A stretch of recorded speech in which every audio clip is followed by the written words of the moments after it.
ከአይስላንዱ መሪ ቀጥሎ የዓለማችን ወጣቱ መሪ ነው። ቄራ በምትባል የቡርኪና ፋሶ አካባቢ ተወልዶ በዓለም ላይ ታሪክ ሰርቷል። ብቻውን ምዕራባውያኑን እርቃናቸውን አስቀርቷቸዋል። በየዘመኑ የመጡ በርካታ ምሁራኖችና በጣም ጥቂት መሪዎች ማሳካት ያልቻሉትን አሳክቶ ዘመናዊው ኮሎናይዜሽን በአፍሪካ እንዲያከትም ፋና ወጊ ሆኗል። ከዕድሜው በላይ የተገራ ማንነትና የጠለቀ ዕውቀት ያለው ይህ ሰው በእርግጥም አፍሪካውያን ሙሉ ነፃነትን ካገኙ የማይችሉት ነገር እንደሌለ በተግባር አረጋግጧል። ቡርኪናውያንም ትዕንግርት የሆነውን ይህንን መሪያቸውን በእጅጉ በማክበር ሀገሪቷን በአስደናቂ መልኩ እየለወጡ ነው። እሱ ያቀጣጠለው እሳት አሁን ላይ በማሊ፣ በኒጀር፣ በሴኔጋልና በቻድ ብቻ ሳይወሰን ሊቢያ፣ ጋናና ኮት ዲቯርም ደርሷል። ከኩባ እስከ ሰሜን ኮሪያ በርካታ የዓለማችን ሀገሮች አድናቆታቸውን ገልጸውለታል። የዓለም ሀገራት ሕዝቦችም ቡርኪናውያን ታድለዋል ማለት ከጀመሩ ሰነባብተዋል። እነ ፈረንሳይ በአንጻሩ የሚይዙ የሚጨብጡትን አጥተዋል። ወርቅን እንደ አፈር ይዘግንባቸው ከነበሩ ሀገራት በስ ተብሎ የተባረረው ማክሮንም አፍሪካውያን እኛ ላደረግንላቸው ማመስገን ነበረባቸው፣ እነሱ ግን አመስጋኝ አይደሉም ብሎ አለቃቅሷል። ትላንት እነ ማክሮን የሳቁበት ይህ ሰው ዛሬ ላይ በተራው ስቆባቸዋል። እባብ ያመነና ጉም የዘገነ አንድ ነው በማለትም ለማክሮን ምላሹን ሰጥቶታል። የዚህ መሪ አቋሞችና ያስመዘገባቸው ስኬቶችም በእርግጥም ቡርኪናውያን ታድለዋል የሚያስብል ነው። Due to the presence of an unanswered question, namely the mechanism by which we are caught off guard, there is still a lack of understanding. At that location, we need to exert efforts.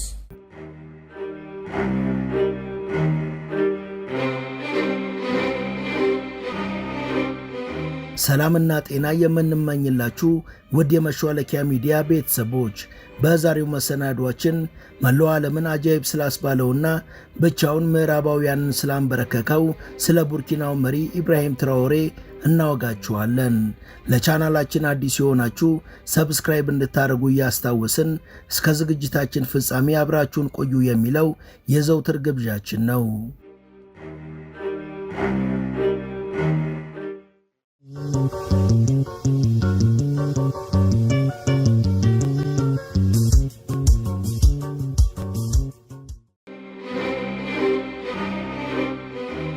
ይህን ጀግና መሪ የታደሉት ቡርኪናውያን ያሳለፍነውን የፈረንጆቹን 2025 የተቀበሉት ተነሳሽነትን በሚፈጥረው ሀገርን በሚያስከብረውና ልብን በሚያሞቀው የኢብራሂም ትራኦሬ መልእክት ነበር።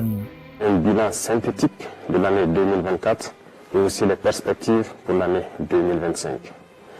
Mais avant tout propos, permettez-moi de rendre grâce à Dieu. ውድ ቡርኪናውያን፣ ውድ ሰራዊቶቻችን፣ ውድ የሀገራችን ሰዎች እንኳን ለአዲሱ ዓመት አደረሳችሁ። እግዚአብሔር ለአዲሱ ዓመት ስላደረሰን ከልብ እናመሰግነዋለን። ሀገር ውስጥ ያላችሁም ሆነ በውጭ ሀገራት ያላችሁ ቡርኪናውያን አዲሱ ዓመት የጤናና የስኬት እንዲሆንላችሁ እየተመኘው ባለፉት 3 ዓመታት ለሀገራችሁ ቀና ማለት ስታደርጉ የከረማችኋቸውን ነገሮች አሁንም የበለጠ በትጋት ታደርጉ ዘንድ እጅ ለእጅ ተያይዘንም ሀገራችንን እናሳድግ ዘንድ በትህትና ጠይቃችኋለሁ።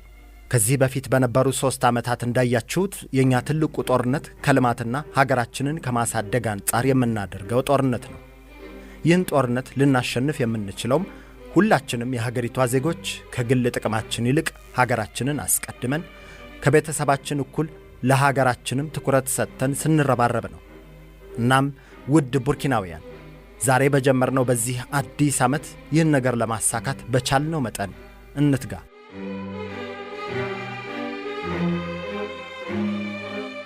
በእርግጥም 2025 ለቡርኪናውያን ገና ከወዲሁ ብሩህ ይመስላል። ቡርኪናውያን 2025ን የተቀበሉት ዓመታዊ ጂዲፒያቸውን ከ18.8 ቢሊዮን ዶላር ወደ 22.1 ቢሊዮን ዶላር አሳድገው ነው። የሀገሪቷ የማሽላ የሩዝና የቲማቲም ዓመታዊ ምርቶችም እያንዳንዳቸው ከበፊቱ ምርታቸው ከ300,000 ሜትሪክ ቶን በላይ ጨምረዋል።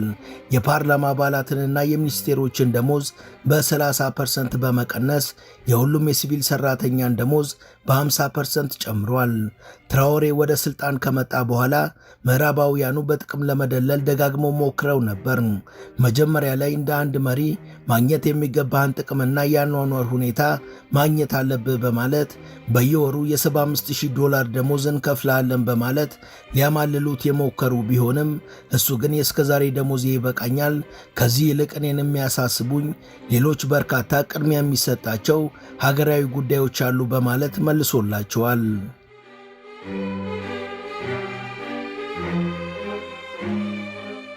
በዚህ ያላበቁት ምዕራባውያኑ አጀንዳቸውን በመቀየር እሱ ሲሾም ሀገሪቷ የነበረችበትን የደቀቀ ኢኮኖሚ በመጥቀስ ሀገሪቷን ለማንሰራራት እንዲጠቅመው ከአይኤምኤፍ እና ከወርልድ ባንክ ከ$400 ሚሊዮን በላይ ብድር ሊያመቻቹለት ፍላጎት እንዳላቸው ቢገልጹለትም ትራኦሬ ግን ይህንን ማሻፈረኝ በማለት ቡርኪና ፋሶን በራሷ ሕዝብና በራሷ ሀብት ብቻ የተሻለች ሀገር ማድረግ እንደሚችል በመግለጽ አሳፍሯቸዋል። ትራኦሬም ይህን ህልሙን በባዶ ቃላት ብቻ አልቋጨውም። ወደ ስልጣን ከመጣ በኋላ በነበሩት 2 ዓመታት ሴፍትኔት እየተባለ ወደ ሀገሪቷ የሚገባውን እርዳታ ሙሉ በሙሉ እንዲቆም ከማድረግ አልፎ ሀገሪቷ አናት ላይ ተጭኖ የነበረውን የውጭ ዕዳ ሙሉ በሙሉ በመክፈል ቡርኪና ፋሶን ከማንኛውም ዕዳ ነፃ የሆነች ሀገር እንድትሆን አድርጓል።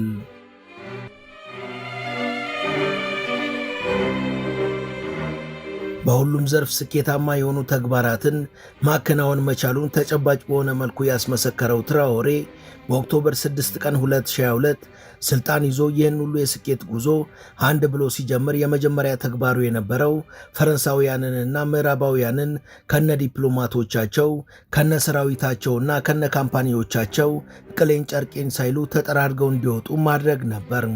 ከዛ በፊት በነበሩ በአፍሪካ መንግስታቶች ላይ ታይቶ የማይታወቀውና መላው ዓለምን ያስገረመው የትራኦሬ እርምጃ ከአፍሪካ ባሻገር የመላው ዓለም ህዝቦችን አስተሳሰብ የቀየረና እውነታውን እንዲያውቁ ያደረገ ነበር።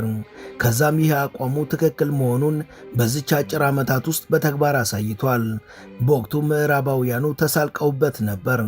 ግና ይህ እሱ የለኮሰው የነጻነትና የልዕልና ችቦ ተቀጣጥሎ ወላፈኑ ጎረቤት ሀገራት ደረሰ። የቅርብ ወዳጆቹ አሲሚ ጎይታ፣ አብዱራማኔ፣ ማማዱ ዱምቦያና ማማት ዲቤም ምዕራባውያንን ከሀገራቸው አስወጥተው በራሳቸውና በሕዝባቸው አቅም ሰርተው በጥቂት ዓመታት ውስጥ ተጨባጭ ስኬቶችን አስመዘገቡ።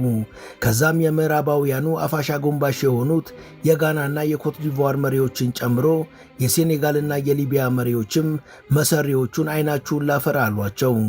ሌሎች በርካታ የአፍሪካ መሪዎችም ይህን አካሄድ ለመተግበር አኮኩበዋል። በእነዚህ ተከታታይ ክስተቶችም አሜሪካ በድንጋጤ ተውጣለች። እንግሊዝ መያዣ መጨበጫ አታለች። መራር የሽንፈት ጽዋን የተጎነጨው ማክሮንም 24 ሰዓት ሙሉ ቢሮ ውስጥ ቁጭ ብሎ የእነዚህን ቆራጥ መሪዎችን ንግግርና ተግባራቶቻቸውን በቴሌቪዥን በቀጥታ ስርጭት ለመከታተል ተገዷል።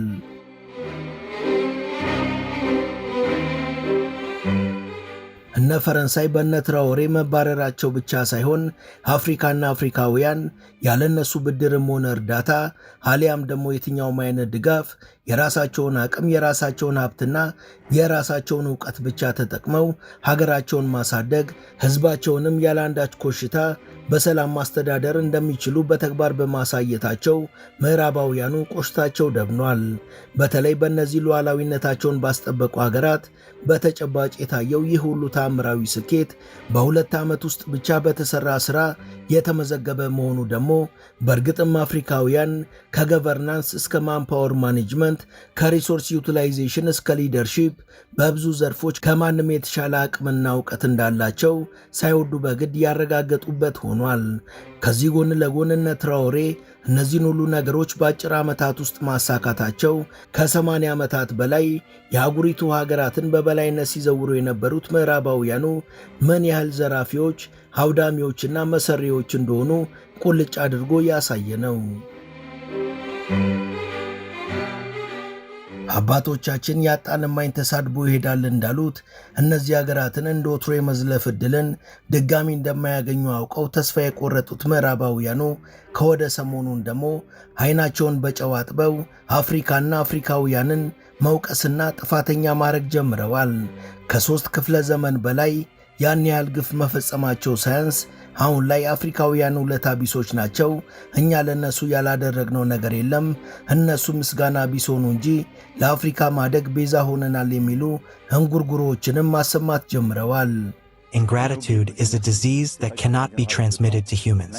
But I say this for all the African governments who have not had the courage, in the eyes of their public opinion. በዚህ የማክሮን ወቀሳ ዙሪያ አስተያየቱን የሰጠው ትራኦሬም ምዕራባውያኑ ለእኛ ያስባሉ ብላችሁ ከቶም እንዳትጠብቁ፣ እነሱ አሁን አማራጭ ሲያጡ ወደ መውቀስ ገቡ እንጂ ከነሱ የተረፈን ነገር መዘረፍና ባሪያ መሆን ነው ብሏል። Ils ne partiront pas de certains pays. Ils ont juste dissous le dispositif. Vous ne les verrez plus dans des bases. በቅርቡ የፈረንሳዩ መሪ ማክሮን በአፍሪካ ዙሪያ የሰጠውን ሐሳብ ሳዳምጥ ምን እንዳሰበ ተረድቻለሁ። እያንዳንዱ አፍሪካዊ እያንዳንዱን የነሱን አስተያየት ስራዬ ብሎ መከታተልና መረዳት አለበት። ከዚህ ቀደም በቅርብ ጊዜያት ጀነራል ቻኒ እነሱ ባካሄዳቸው ዙሪያ የታክቲክ ለውጥ ሊያደርጉ እንዳቀዱ ነግሮን ነበር። በተለይ ፈረንሳውያን ወታደሮች አፍሪካ ውስጥ ስለሚኖራቸው ሚና። ኢማኑኤል ማክሮንም በአፍሪካ ዙሪያ በሰጠው አስተያየት አፍሪካውያን አመስጋኝ አይደሉም፣ እነሱ እኛን ሊያመሰግኑ ነው የሚገባው ብሎ ነበር። ግን እስከ ዛሬ ምን ጥሩ ነገር ስላደረጉልን እናመሰግናቸው እንደሚገባ እስካሁን ግልጽ አልሆነልኝም። እነርሱ አሁንም አፍሪካንና ህዝቦቿን የሚያታልሉና በንግግር የሚደልሉ ይመስላቸዋል። በቅርቡ ከተወሰኑ የአፍሪካ ሀገራት ውስጥ መውጣት የለብንም፣ ከወጣንባቸውም እንመለሳለን ብለዋል። በእርግጥም ከዚህ በኋላ ዩኒፎርም የለበሱ የፈረንሳይ ወታደሮችን አታዩ ይሆናል። ግን መደበኛ ሰው የሚለብሳቸውን ልብሶች ለብሰው በየኤምባሲው፣ በየኤንጂኦ፣ በየልማት ካምፓኒዎች ውስጥ ይሰገሰጋሉ። ከዚያም ባሻቸው ቀን የፈለጉትን ነገር ይፈጽማሉ። ይህ እነሱ ያሰቡትን ነው። እኛ ግን እንደ ድሮ ሞኞችና የዋሆች አይደለንም።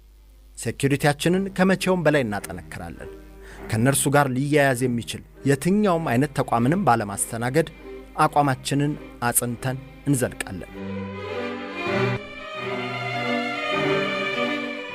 የ36 ዓመቱ ጀነራል ኢብራሂም ትራኦሬ በመላው ዓለም የተደነቀና የተወደደ መሪ ሆኗል። ከሚፈልጓቸው የበሰሉና የምዕራባውያንን ሴራ ጠንቅቀው ከተረዱ ሀገራትና መሪዎች በስተቀር ከቀሪው የዓለም ፖለቲካ ራሳቸውን አግልለው ሕዝባቸውን በአስደናቂ ስነ ምግባርና በአዋቂነት እያስተዳደሩ ያሉ እነ ኩባና ሰሜን ኮሪያ እንኳን ለትራኦሬ ያላቸውን ክብርና አድናቆት ገልጸዋል። በቡርኪናም ኤምባሲዎቻቸውን መክፈት ጀምረዋል። በተለያዩ መስኮች ዙሪያም ሁሉንም አካላት ተጠቃሚ የሚያደርጉ ስምምነቶችን ከትራኦሬ ጋር ተፈራርመዋል። እነዚህ ነገሮች ብቻቸውንም የትራኦሬን በሳልነትና ቆራጥነት በተግባር የሚያረጋግጡ ናቸው። ይህ የቡርኪና መሪ በበርካታ የአፍሪካ ሀገራት ህዝቦች ዘንድ ተወዳጅ፣ ተመስጋኝና የልብ ትርታቸው ከሆነ ሰነባብቷል። የዘውትር ጥቅማቸው ከናካቴው እንደቀረባቸው ያረጋገጡትና ይህ እውነታ እንቅልፍ የነሳቸው ምዕራባውያኑም በፈረንሳይ ፊት አውራሪነት ትራኦሬ ወደ መሪነት ከመጣ ወዲህ በነበሩት 2 ዓመታት ውስጥ ብቻ 18 የግድያ ሙከራዎችንና መፈንቅለ መንግስቶችን ሞክረውበታል። France made an incredible 18 unsuccessful attempts to remove President Ibrahim Traoré. የሀገሪቷን የደህንነት ሁኔታ በአስተማማኝ ሁኔታ የገነባውና ህዝቡ ዘውትር የሚጸልይለት ትራኦሬ ግን የተቃጡበትን እነዚህን ሁሉ ሙከራዎች በሚገባ ማክሸፍ ችሏል።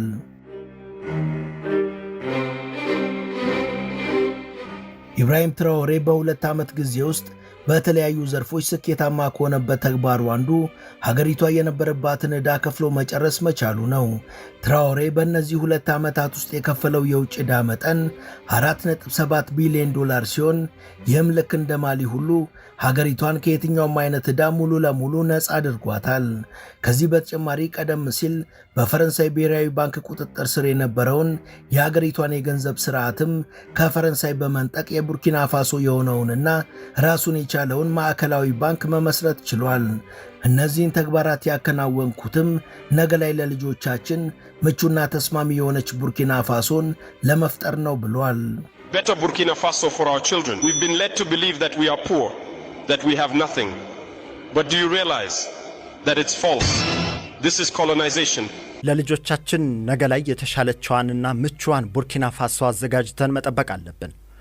እነሱ እኛ ምንም የሌለን ድሃዎች ነን ብለን እንድናስብ ለዓመታት አድርገውን ነበር። አሁን ግን ይህ ሐሳቢያቸው እውነት የሆነ ነገር ሳይሆን የኮሎናይዜሽን አንዱ መንገድ እንደሆነ አውቀናል። አሁን አእምሯችንን ከዚህ አንጻር አስተካክለን በራሳችን መተማመንና ያለንን ብቃት፣ ያለንን ሀብት፣ ያለንን ጥንካሬ በደንብ ማወቅ አለብን። ይህን አስተሳሰብ በራሳችን ላይ ማስረጽ ስንችል ነው ከነሱ ኮሎናይዜሽን ሙሉ ለሙሉ ነፃ የምንወጣው። አእምሯችንን ነፃ ካወጣን ደግሞ በርትተን ሰርተን ሀገራችንን ነገ ለሚመጡ ልጆቻችን የተመቸችና አስደሳች ማድረግ እንችላለን።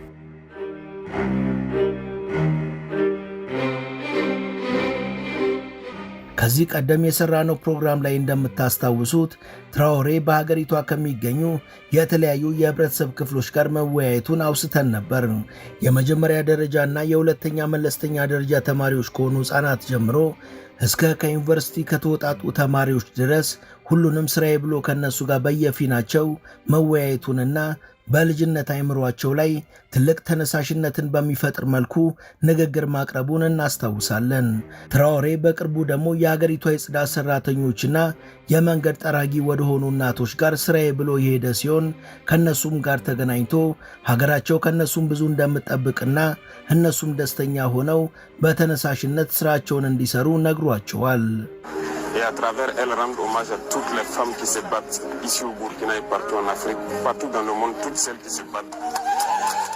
ወታደር ሳለ አዘውትሮ ኳስ ይጫወት የነበረውና ጥሩ የኳስ ችሎታ ያለው ኢብራሂም ትራኦሬ የቡርኪና ፋሶ ብሔራዊ ቡድን በተሸነፈ ሰሞንም ከብሔራዊ ቡድኑ ተጫዋቾች ጋር ጥሩ ውይይትን አድርጓል።